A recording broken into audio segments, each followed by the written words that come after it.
আজ আমি তোমাদেরকে অভিষেকটা পড়িয়ে দেব। আর প্লিজ সকলকে রিকোয়েস্ট করছি যে তোমরা প্লিজ লাইভ ক্লাসে থাকো। একদম তোমরা লাইভ ক্লাস করছো না কেউ। আর দ্বিতীয়ত লাইভ ক্লাস করো এবং কোয়েশ্চেনগুলোর পরীক্ষা দাও, এক্সামগুলোর মক টেস্ট নেব যেগুলো। কারণ কোন দিন কখন কি পরীক্ষা চলে আসবে বা কেস কিভাবে মিটবে সেটা তো আমরা এই মুহূর্তে ওইভাবে বলতে পারছি না। তখন কিন্তু আর সময়টা পাবে না, আর তখন যে সময়টা পাবে সেটা অনলি প্র্যাকটিসের জন্য থাকুক, ঠিক আছে? তা নইলে কিন্তু আর তোমাদের যে প্রত্যেক বছর পরীক্ষা হবে এমন তো নয়। হঠাৎ করে পরীক্ষা হলে এসএলএসটি তেও তো কিন্তু অলরেডি বলেছে যে সিবিআই প্রায় 10,000 মতো ওদের কাছে সেই ডকুমেন্টস রয়েছে, যেটা আহ, তোমার কি বলে, ওরা প্রুফ হিসেবে দেবে যে এতগুলো মানে আর কি পদ বাতিল হতে পারে, ঠিক আছে? তাই হঠাৎ করে আপার প্রাইমারির মতো যদি তোমাদেরও মিটে যায় কেসটা, তাহলে কিন্তু এক্সাম ডিক্লেয়ার করবে, এসএলএসটি তেই বরং এক্সাম ডিক্লেয়ার করবে তুলনামূলক আপার প্রাইমারির থেকে। যাই হোক, একটু প্লিজ পড়াশোনাটা করো, পরীক্ষাগুলো দাও, ঠিক আছে? রেগুলার বেসিসে ক্লাস করো। যাকে আজকে হচ্ছে আমাদের অভিষেক, আমি সানডেতে ক্লাস করাবো, তোমাদের গ্রুপে ডিটেলসটা বলে দিচ্ছি। তোমাদের আজকে রেকর্ডিং দেখো। দেখো, অভিষেক মাইকেল মধুসূদন দত্তের লেখা, ঠিক আছে? অভিষেক কোথা থেকে নেওয়া হয়েছে? এই অভিষেক মেঘনাদ বধ কাব্য থেকে, ঠিক আছে?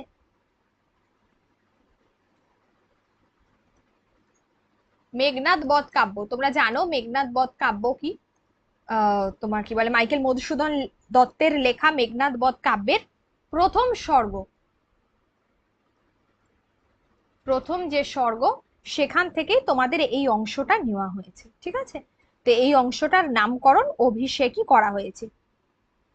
কবি নিজেও এই পর্বের নাম অভিষেক রেখেছিলেন, অভিষেক পর্ব, এবং সেখান থেকেও এই অভিষেক নামটি এসেছে। তোমরা জানো মাইকেল মধুসূদন দত্ত একজন নাট্যকার বটে, একজন কবি বটে, তাকে মধু কবি বলা হয়। তার কোথায় তিনি জন্মগ্রহণ করেছেন, তার পিতা মাতা নাম দেওয়া হয়েছে এখানে। সাগরদাড়ি বাংলাদেশের যশোর জেলায় এখন এই মুহূর্তে অবস্থিত সেটি। আচ্ছা, আর তিনি যে বিখ্যাত মেঘনাদ বধ কাব্য লিখেছেন, বীরাঙ্গনা লিখেছেন, ব্রজাঙ্গনা লিখেছেন, তিলোত্তমা সম্ভব লিখেছেন, এগুলো গেল। তার নাটকের মধ্যে শর্মিষ্ঠা, পদ্মাবতী, কৃষ্ণকুমারী, এটা তোমাদেরকে তোমাদের সাহিত্যের ইতিহাসেও আছে এগুলো। এটা হলো গুরুত্বপূর্ণ, ঠিক আছে? এবার এই যে কবিতা তোমরা জানো যে মেঘনাদ বধ কাব্য মূলত একটু শক্ত প্রকৃতির হয়। তো সেই কারণেই মেঘনাদ বধ কাব্যের যে জায়গাগুলো ইম্পর্টেন্ট সেটা বলি। বলছে যে কনক আসন ত্যাজি বীরেন্দ্র কেশরী, ঠিক আছে? কনক আসন মানে কি?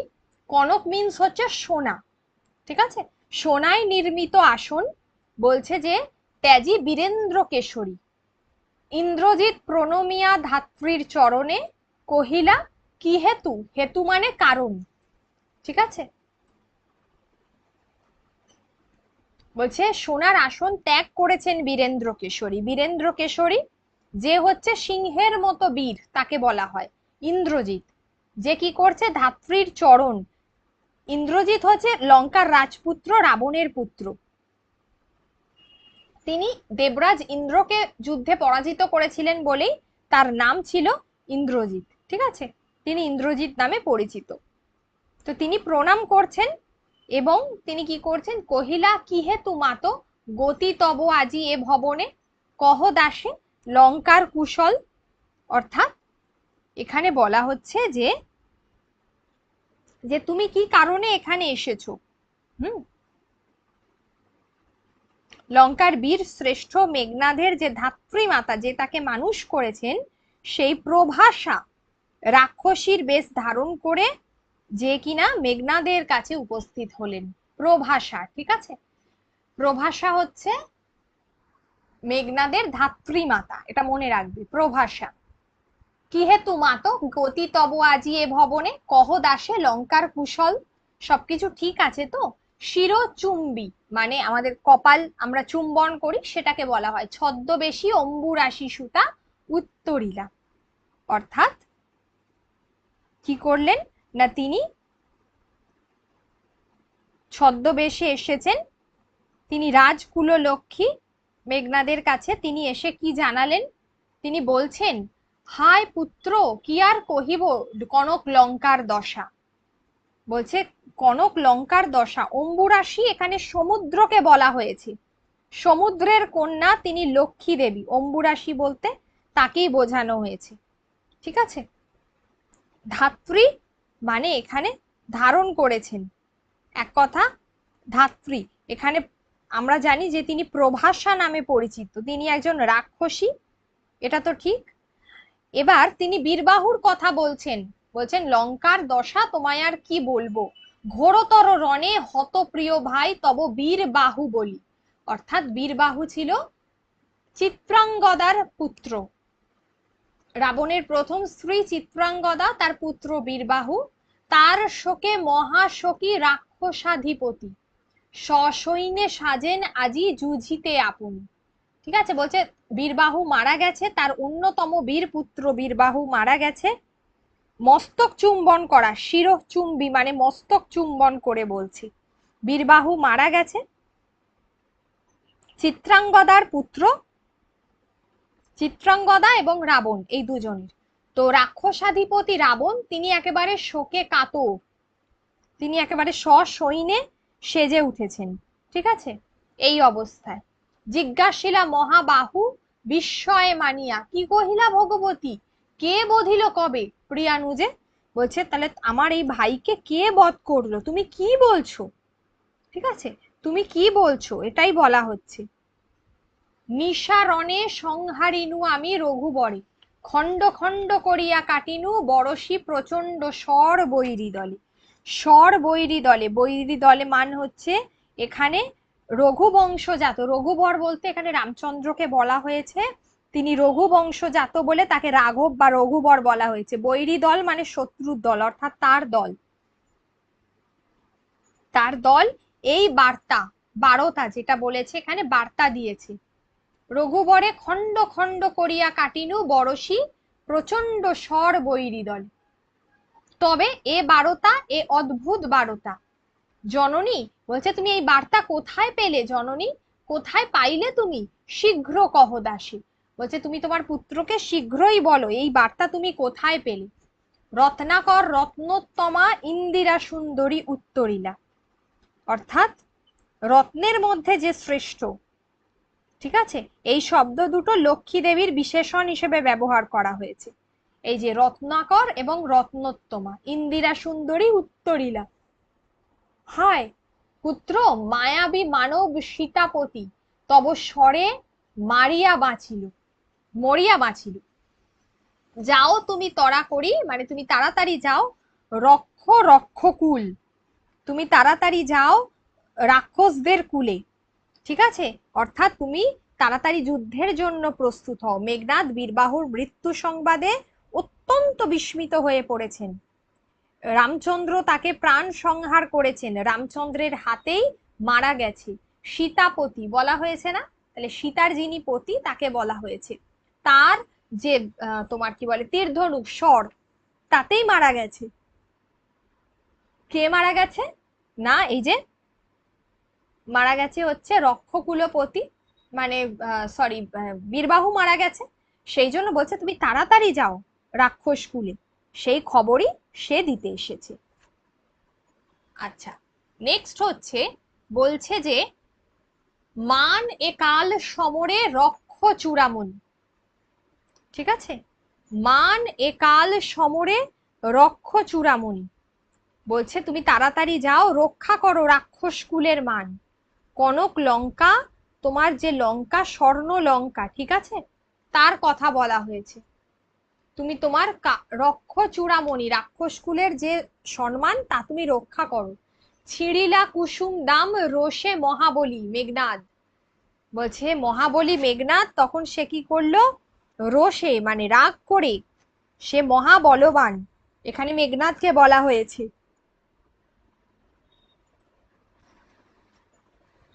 তার যে কুসুম দাম রোষে মহাবলী, মানে তার যে কুসুম গলায় যে ফুলের যে মালাটা ছিল সেটা সে রাগ করে ছিঁড়ে দিল। ঠিক আছে, সে রাগ করে তখন ছিঁড়ে দিল সেই জায়গাটা। এবার কি হচ্ছে না মেঘনাদ ফেলাইলা কনক বলয়, দূরে ছুঁড়ে ফেলে দিল তার সোনার যাবতীয় হার। পদতলে পড়ি শোভিল কুণ্ডল, পায়ের নিচে পড়ে গড়াগড়ি খাচ্ছে। ঠিক আছে। কুসুম দাম মানে পুষ্পমালা, ঠিক আছে, ফুলের যে মালা সেটাকে বলা হয়েছে। কনক বলয় যেটা হচ্ছে বালা, সোনার যে বালা ছিল সেটাকে সে ছুঁড়ে ফেলে দিল। বামাদল মাঝে মানে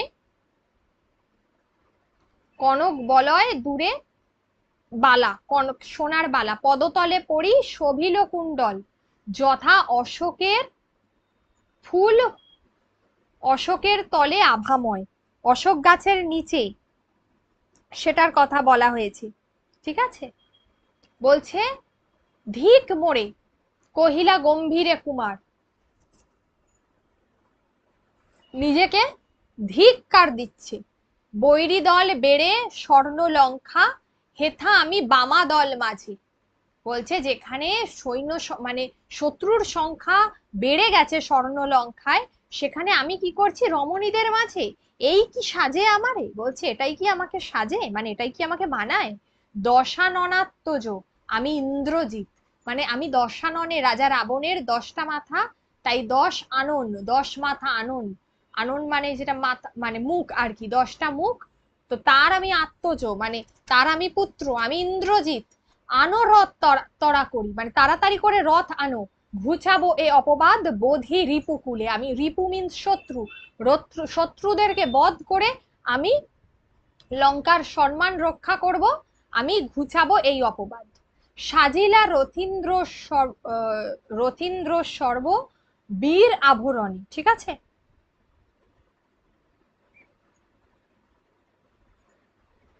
হৈমবতী সুত যথা নাসিতে তারকে। ঠিক আছে। হৈমবতী সুত, আচ্ছা, শ্রেষ্ঠ রথীদের মধ্যে যে প্রধান তুমি তাকে নিয়ে এসো, এটাই বলছে। সাজিলা মানে সেই রথী সেজে উঠেছে। ঋষভ মানে বৃষ, এখানে প্রধান অর্থে ব্যবহার করা হয়েছে ঋষভ। আচ্ছা, বলছে যে হৈমবতী সুত যথা নাসিতে তারকে। হৈমবতী সুত মানে হিমালয় কন্যা, হৈমবতী হিমালয়ের কন্যা, উমার পুত্র কার্তিককে বোঝানো হয়েছে, যে কিনা তারকাসুরকে বধ করেছিল। মহাসুর কিংবা যথা বৃহন্নলা রূপী কিরীটি। বৃহন্নলা কে সেজেছিল জানো? এটা হচ্ছে বিরাট রাজগৃহে 1 বছর অজ্ঞাতবাসকালে অর্জুন বৃহন্নলা সেজেছিল। সে নপুংসকের পরিচয় বেশ ধারণ করেছিলেন, তাই অর্জুনের আর এক নাম বৃহন্নলা। এখানে মহাভারতের কথা বলা হয়েছে। কিরীটি বিরাট পুত্র সহ উদ্ধারিতে গোধন, সাজিলা সুর সমী বৃক্ষ মূলে। কিরীটি অর্থাৎ একটা রাক্ষস ছিল, তার নাম। দৈত্যগণকে বধ করবার জন্য অর্জুন ইন্দ্রের নিকট এই কিরীটি মুকুটটি লাভ করেছিল, তাই অর্জুনের আর একটা নাম ছিল কিরীটি। কিংবা বলছে ওই যে বৃহন্নলা রূপী, যে পাণ্ডবরা যখন অজ্ঞাতবাসে ছিল তখন ওরা কি করেছিল, ওই 1 বছর ওই বৃহন্নলা সেজে, মানে বন্দী হয়েছিল যখন, তখন ছিল মানে ও বৃহন্নলা সেজে থাকতো। ঠিক আছে।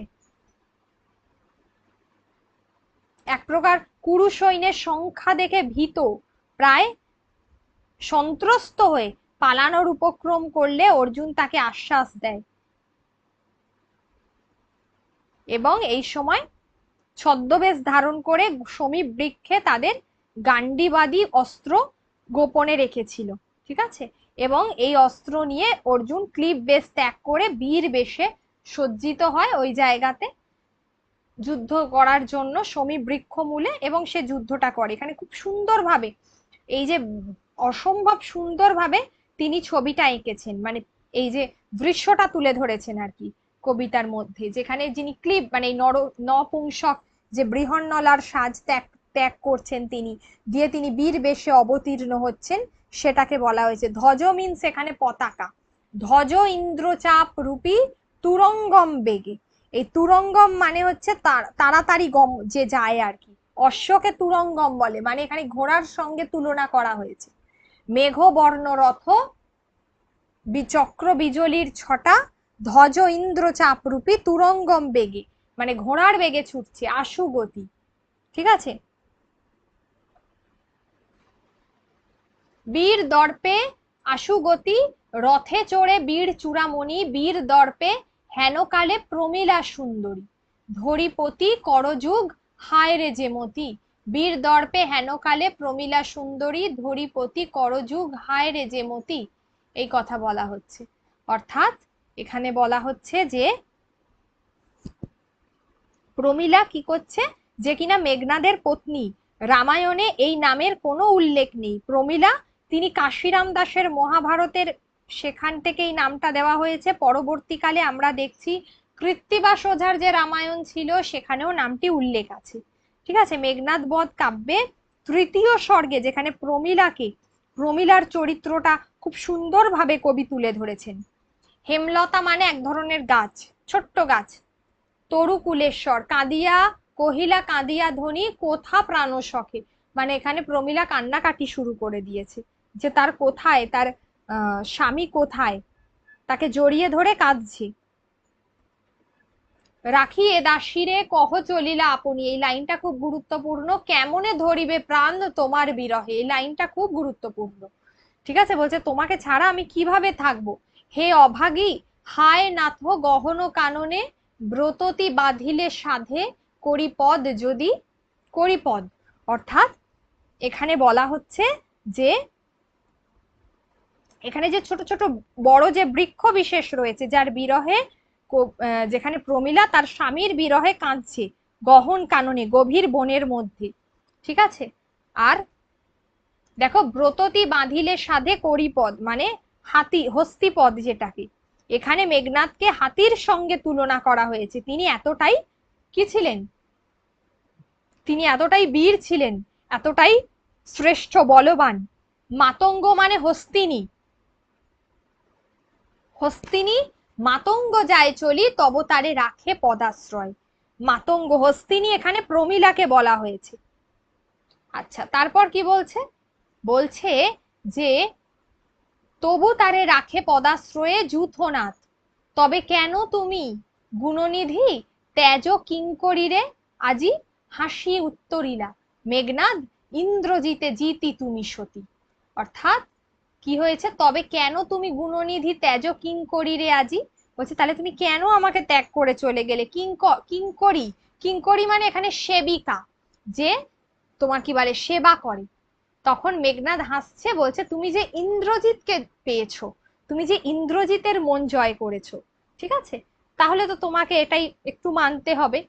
আচ্ছা, এটাই তো বলছে যে মাতঙ্গ যায় চলি তবু তারে রাখে পদাশ্রয়ে যূথনাথ। ঠিক আছে, এখানে এই কথা বলা হয়েছে।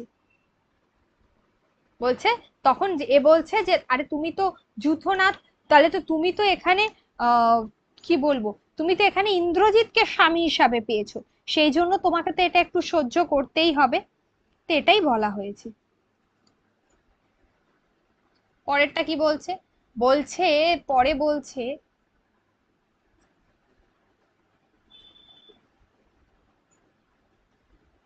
আচ্ছা, এখানে বলছে বেঁধেছো যে দৃঢ় বাঁধে কে পারে খুলিতে, বলছে তুমি যে দৃঢ় বাঁধনে আমাকে বেঁধেছো সেটা কে পারবে খুলিতে। কে বাঁধে তরায় আমি আসিব ফিরিয়া, খুব তাড়াতাড়ি আমি তোমার কাছে চলে আসব। কল্যাণী সমরে নাসি, যুদ্ধ শেষ করি, সমর মানে এখানে যুদ্ধ। তোমার কল্যাণে রাঘবে বিদায় এবে দেহ বিধুমুখী, এই লাইনটা খুব গুরুত্বপূর্ণ। বিদায় এবে দেহ বিধুমুখী, এই কবিতাটার অধিকাংশ লাইন গুরুত্বপূর্ণ, তবু আমি যে কটা লাইন বেশি গুরুত্বপূর্ণ বলে দিচ্ছি। যেমন তরায় আমি আসিব ফিরিয়া, কল্যাণী যুদ্ধ শেষ করেই আমি তাড়াতাড়ি তোমার কাছে চলে আসব। বিধুমুখী কেন বলেছে, তার মুখটা চাঁদের মতোই দেখতে সুন্দর, বিধুমুখী। বিধু অর্থাৎ চাঁদের মতো উজ্জ্বল সুন্দর, এখানে প্রমীলাকে বলা হয়েছে। উঠিল পবন পথে ঘোরতর রবে, পবন মানে বাতাস, জোরে বাতাস বইছে রাস্তায়। রথ বর হৈম পাখা বিস্তারিয়া যেন, উড়িলা মৈনাক শৈল অম্বর উজ্জ্বল। অর্থাৎ হৈম পাখা বিস্তারিয়া মানে সোনার যে পক্ষ, মানে এখানে এক প্রকার সেই পক্ষ তার দুটো পাখা খুলে দিয়েছে, তার কথাই বলা হচ্ছে এখানে। ঠিক আছে, তার পাখাই এখানে বলা হচ্ছে। সেইটার কথা। তারপর কি বলছে? আচ্ছা, তারপরে বলছে যে সিঞ্জিনী আকর্ষী রোষে টঙ্কারিলা ধনু, অর্থাৎ সিঞ্জিনী মানে কি, আমরা ওই যে ধনুক যে ছিলা যে তারটা হয় ওটাকে বলা হয় টঙ্কারিলা ধনু, ঠিক আছে? মানে এরকম একটা অবস্থায় ধনুক গর্জন করে উঠছে। বীরেন্দ্র পক্ষীন্দ্র যথা নাদে মেঘ মাঝে কাঁপিলে, মেঘ মাঝে ভৈরবে কাঁপিল লঙ্কা কাঁপিল জলধি। বলছে লঙ্কা একেবারে কেঁপে উঠলো এই অবস্থায়, ঠিক আছে, গর্জন করছে। মানে ঘোড়ারা দেখবে যখন খুব প্রকৃতি যখন খুব তোমার কি বলে বিপর্যয় হয়, সেই সময় আমরা দেখি যে ঘোড়ারাও ডেকে উঠছে জোরে তারস্বরে, যে কোনো প্রাণীর আগে বুঝতে পারি এই বিপর্যয়ের মুহূর্তে, এখানে সেটারই কথা বলা হয়েছে, সেই দৃশ্যের কথা বলা হয়েছে। ওকে, জলধি মানে সমুদ্র, এটা তারই কথা বলা হয়েছে, হুংকার দিচ্ছে রেশে। আচ্ছা, বীরেন্দ্র পক্ষীন্দ্র যথা নাদে মেঘ মাঝে ভৈরবে কাঁপিল লঙ্কা কাঁপিল জলধি, ঠিক আছে? অর্থাৎ এখানে কি হচ্ছে, চতুর্দিক গর্জন করছে, চতুর্দিক গর্জন করছে। অর্থাৎ আমরা জানি মৈনাক হিমালয় পর্বতের পুত্র, তাই না? তো এই মৈনাক সমুদ্রে আত্মগোপন করে রক্ষা করেছিল পক্ষদ্বয়, সেই জন্য একমাত্র মৈনাক আকাশ উজ্জ্বল করে উঠতে পারে। খুব সুন্দর একটা উপমা ব্যবহার করা হয়েছে এখানে, ঠিক আছে? এটার কথাই বলা হচ্ছে, সেই কারণে এই যে হৈম পাখা বিস্তারিয়া যেন উড়িলা মৈনাক শৈল অম্বর উজল, ঠিক আছে, এই এই কথাটা বলা হয়েছে। সাজিছে রাবণ রাজা বীর মদে মাতি, প্রচন্ড একেবারে তোমার কি বলে এমন অবস্থায় রাবণ সেজে উঠেছে, বাজিছে রণ বাজনা, যুদ্ধের বাজনা বাজছে, গরজিছে গজ, রেশে অশ্ব, অশ্ব ডাকছে, হাতি ডাকছে, হুংকারিছে পদাতিক রথী, উড়িছে কৌশিক ধ্বজ, কৌশিক ধ্বজ মানে এক ধরনের, আমরা যুদ্ধের সময় দেখি না যে পতাকা ওড়ে, সেটা কি হয়, সিল্কের টাইপের হয় না, যাতে দেখা যায় উঠিছে আকাশে, ওই কৌশিক ধ্বজ মানে একটা রেশমি কাপড় সিল্কের। আকাশে কাঞ্চন কঞ্চুক বিভা, হেন কালে তথা দ্রুত গতি উত্তরিলা মেঘনাদ রথী, সেই অবস্থায় সেই জায়গায় মেঘনাদ গিয়ে পৌঁছলো। আচ্ছা, এটা হচ্ছে এক প্রকার আমরা যেটা বলি স্বর্ণ সোনার তৈরি কিছু একটা দেওয়া আছে, ওই কাঞ্চন কঞ্চুক বিভা। নাদিলা কব্বুর দল হেরি বীর বরে, মহাগর্বে নমিপুত্র পিতার চরণে, তাহলে পিতার চরণে সে এসে প্রণাম করছে।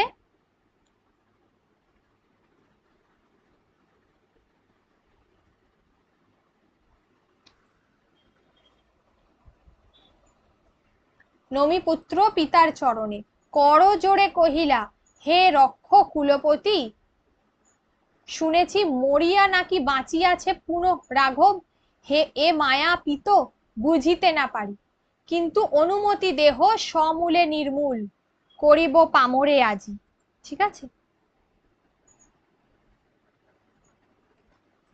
বলছে সমূলে মানে পাপিষ্ঠ, পামর মানে শত্রু অধম, তাকে আজকে একবার সমূলে সব কটাকে উৎখাত করব। কব্বুর দল, এখানে কব্বুর মানে রাক্ষস কুলকে বলা হয়েছে, রাক্ষসেরা মিলে করবে। ঘোর সরানলে করি ভস্য, বায়ু অস্ত্রে উড়াইব তারি, নতুবা বাঁধিয়া আনি দিব রাজপদে, ঠিক আছে? চতুর্দিকে একেবারে ভস্য করে দেবো, আগুন দিয়ে যেমন ভস্য করে। আলিঙ্গি কুমারে চিরসুম চুম্বি শিরো, অর্থাৎ নিজের পুত্রকে তখন সে আলিঙ্গন করছে, জড়িয়ে ধরছে তার মস্তকে চুম্বন করে, মৃদুস্বরে উত্তর করিলা তবে স্বর্ণ লঙ্কাপতি, তখন এইভাবে মৃদু স্বরে আস্তে আস্তে বলছে লঙ্কার রাজা, রাক্ষস কুল শেখর তুমি বৎস, তুমি রাক্ষস কুল ভরসা, ঠিক আছে, তুমি একমাত্র রাক্ষস কুলের পুত্র, তুমিই ভরসা। একাল সমরে এই যুদ্ধের সময়ে নাহি চাহে প্রাণ মম পাঠাইতে তোমা, বলছে এই যুদ্ধের সময় আমার মন চাইছে না তোমায় পাঠাই, বারংবার বারবার তোমাকে পাঠাই। হায় বিধি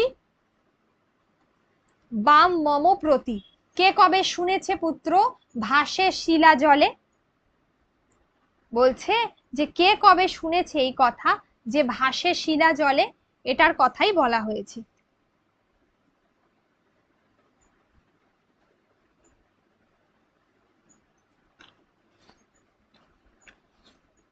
আচ্ছা, এরপর হচ্ছে যে বলছে কে কবে শুনেছে এ কথা যে ভাসে তোমার কি বলে শিলা জলে পুত্র।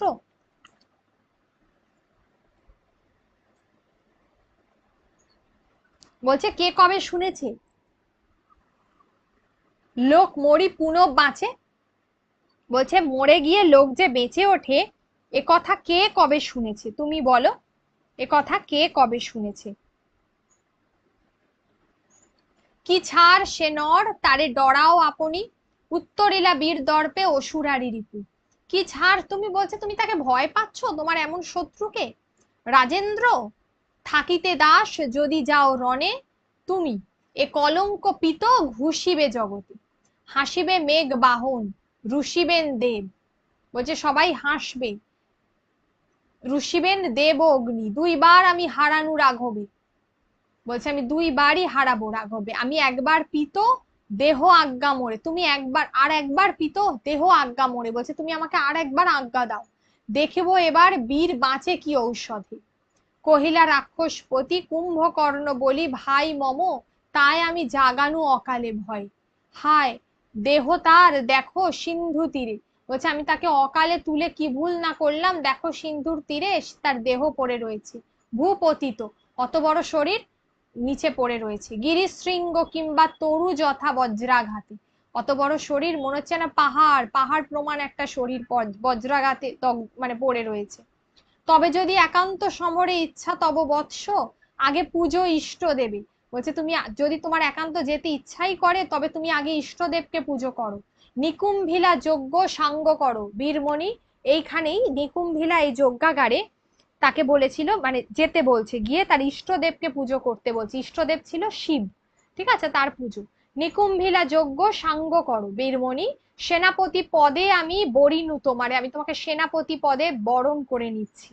দেখো অস্তাচলগামী দীননাথ এবে। দীননাথ সূর্য, সূর্য অস্ত যেতে চলেছে।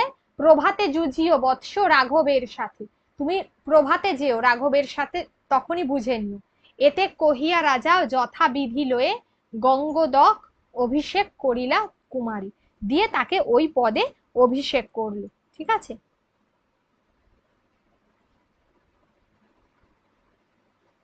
তাকে ওই পদে অভিষেক করলো। এই হচ্ছে তোমাদের অভিষেক।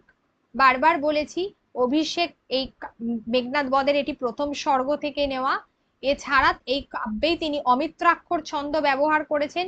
তিনি পদ্মাবতী নাটকের ক্ষেত্রে অমিত্রাক্ষর ছন্দ ব্যবহার করেছেন। এটা গুরুত্বপূর্ণ, ঠিক আছে। প্রত্যেকটা মিনিং ধরে ধরে বলেছি, এগুলো ওনার লেখা অংশ, এগুলো তোমরাও জানো। এখানে টোটাল তোমার মেঘনাদ বধের যে 9টা স্বর্গ রয়েছে, 9টা স্বর্গের নাম দেওয়া হয়েছে এখানে। অভিষেক, অস্ত্রলাভ, সমাগম, অশোকবন, উদ্যোগ, বধ, শক্তি নির্ভেদ, প্রেতপুরী, সংস্ক্রিয়া, যার মধ্যে তোমাদের রয়েছে অভিষেক স্বর্গ থেকে। অভিষেক অর্থাৎ যেখানে অভিষেক হচ্ছে কার, রাবণ রাজ মেঘনাদের অভিষেক হচ্ছে সেনাপতি পদে। ঠিক তার যে প্রেক্ষাপটটা, সেটাই হচ্ছে এই কবিতার মূল বিষয়বস্তু। যে লাইনগুলো বললাম সেই লাইনগুলো দেখবে। এখানে সোনার ত্যাগ করছে, তারপর তার মাথায় চুম্বন করে দিচ্ছে, লঙ্কার করুণ অবস্থা সেটা জানাচ্ছে। কে জানাচ্ছে সেটা, যে বললাম তার ধাত্রী মাতার কথা। মনে পড়ছে ধাত্রী মাতার কথা? ধাত্রী মাতা কে ছিল? ধাত্রী মাতা ছিল এখানে, তাহলে এখানে প্রভাষা। প্রভাষা হচ্ছে ধাত্রী মাতা। যতগুলো আছে এখানে পুরো গল্পটা এখানে সুন্দর করে দেওয়া আছে, দিয়ে এখানে কবিতাটা রয়েছে, ঠিক আছে।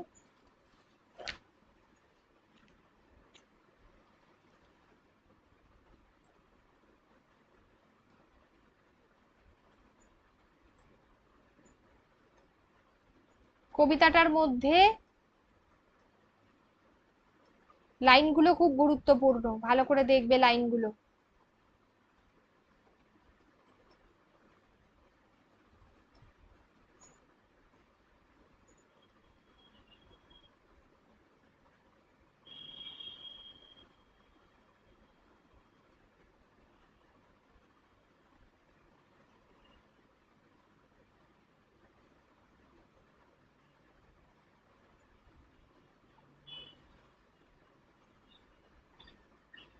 তাহলে লাইনগুলো ভালো করে দেখবে। অভিষেকটা আমাদের হয়ে গেল। অভিষেকের যদি কোনো জায়গায় আর শুধু টিকাগুলো দিয়ে দেবো।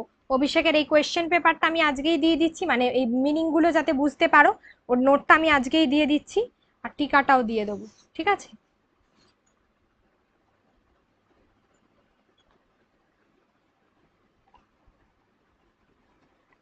ঠিক আছে।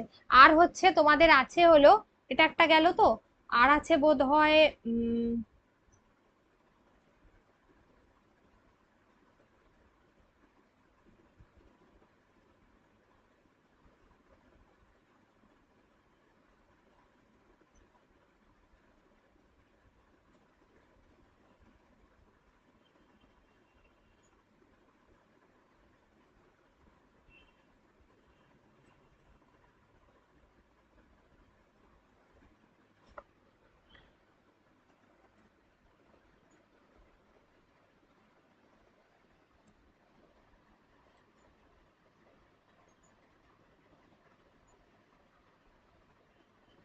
এগুলো রয়েছে।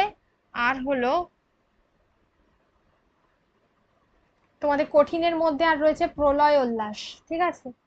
প্রলয় উল্লাসটা না, আর একটা বোধহয় ঘাস আছে, ঘাস।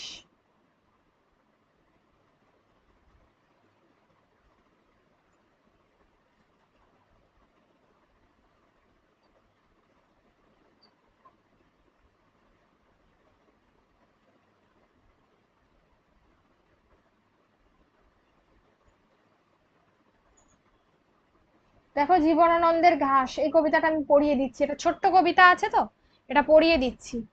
বলছে যে কচি লেবু পাতার মতো নরম সবুজ আলোয়, কবি জীবনানন্দ দাশের লেখা, পৃথিবী ভরে গিয়েছে, পৃথিবী ভরে গিয়েছে এই ভোরের বেলা, পৃথিবী ভরে গিয়েছে এই ভোরের বেলা,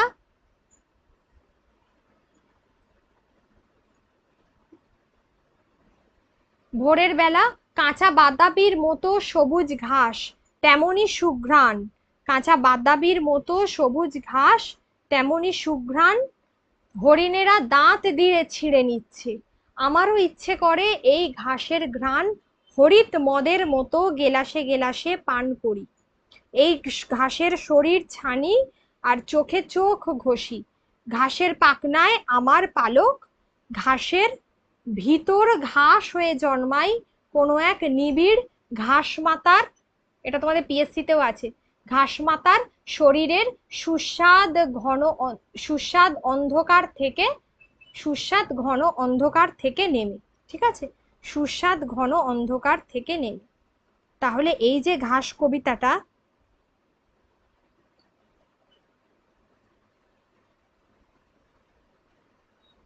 ঘাস কবিতাটি বনলতা সেন কাব্যগ্রন্থ থেকে নেওয়া হয়েছে। কবিতাটি প্রকাশিত হয়েছিল, দুটোরই আমি প্রশ্ন উত্তর দিয়ে দেব আজকে যতটা সম্ভব। সেটা হচ্ছে বনলতা সেনের কাব্যগ্রন্থ থেকে নেওয়া হয়েছে। কবিতাটি প্রকাশিত হয়েছিল 1936-এ। কবিতাটি প্রকাশিত হয়েছিল 1936-এ। জীবনানন্দের ঘাস একদিকে যেমন প্রকৃতির কথা মনে পড়িয়ে দেয়, প্রকৃতির প্রতি যে মগ্নতা রয়েছে, যে সৌন্দর্য রয়েছে সেইটা, আবার সিমিলারলি প্যারালালি, যেটা পাশাপাশি আমরা দেখি যে সমকালীন যে কোলাহল মুখর যে জীবন, শহুরে জীবন, তার যে সমস্যা, সেই পৃথিবী থেকে সরে যেতে পারলেই তারই কথা বলেছেন কবিতায়। সেই অনুষঙ্গেই কবিতাটি একদিকে যেমন তার মধ্যে জীবনের প্রতি বাঁচার যে এক প্রকার তোমার যে আসক্তি, সেটা প্রধান পেয়েছে, আবার ঘাসের যে সৌন্দর্যময়তা, যেখানে যে যার সঙ্গে ইন্দ্রিয়, ইন্দ্রিয় যে ইন্দ্রিয়গুলির যে প্রতি তার যে অনুভব, সেটা কিন্তু সাড়া ফেলে দিয়েছে। ঠিক আছে? এই কবিতাটা এই ধরনেরই একটা কবিতা।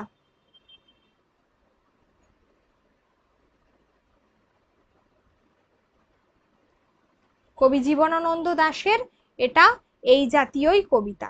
ঠিক আছে? যেখানে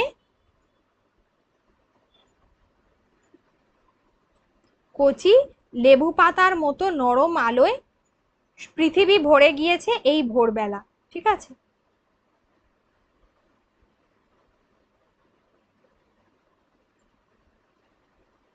যেখানে দেখো ইন্দ্রিয়ের কথা বলা হয়েছে যে এই ঘাসের শরীর ছানি, চোখে চোখ ঘষি।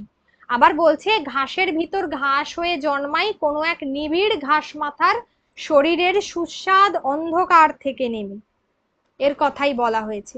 আমারও ইচ্ছে করে এই ঘাসের ঘ্রাণ হরিত মদের মতো গেলাসে গেলাসে পান করি।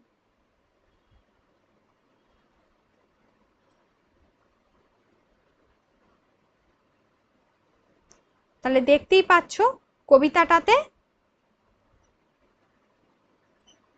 সেই ঘাসের কথা, সেই রূপসী বাংলার সেই তোমার কি বলে এক প্রকার রূপসী বাংলার একটা মানে কি বলবো, কবিতার মধ্যে যেন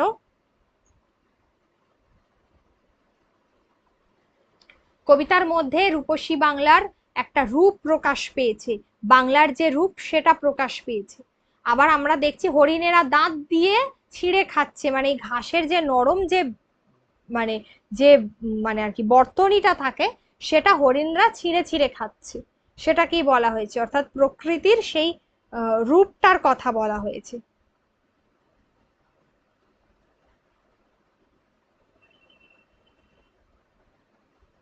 প্রকৃতির সেই রূপটার কথা বলা হয়েছে এখানে।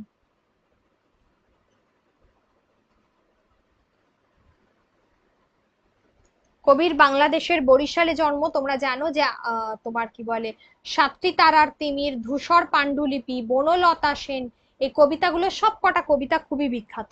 ঠিক আছে, তাহলে এই কবিতায় একদিকে যেমন ইন্দ্রিয় সচেতনতার কথা বলা হয়েছে, আবার একদিকে তোমার প্রকৃতির বর্ণনা দেওয়া হয়েছে, এবং বিভিন্ন উপমা ব্যবহার করা হয়েছে, বিভিন্ন ধরনের উপমা কবিতাটার মধ্যে ব্যবহার করা হয়েছে। ঠিক আছে, এগুলো খুব মনোযোগ সহকারে দেখতে হবে। যদি কারোর কোনো অসুবিধা থাকে দুটো কবিতা থেকে অবশ্যই বলবে। সানডে আগে তোমরা বলবে যে তোমরা ক্লাস করতে ইন্টারেস্টেড, দেন আমি ক্লাস দেবো সানডেতে। ঠিক আছে, আমি তো সানডে ক্লাস করাবো, মানডেতেও ক্লাস করাবো রাতের দিকে। চলো, এই দুটো কবিতা পড়ালাম, প্রশ্নগুলো দিয়ে দিচ্ছি, তাহলে এখন রাখি। ওকে।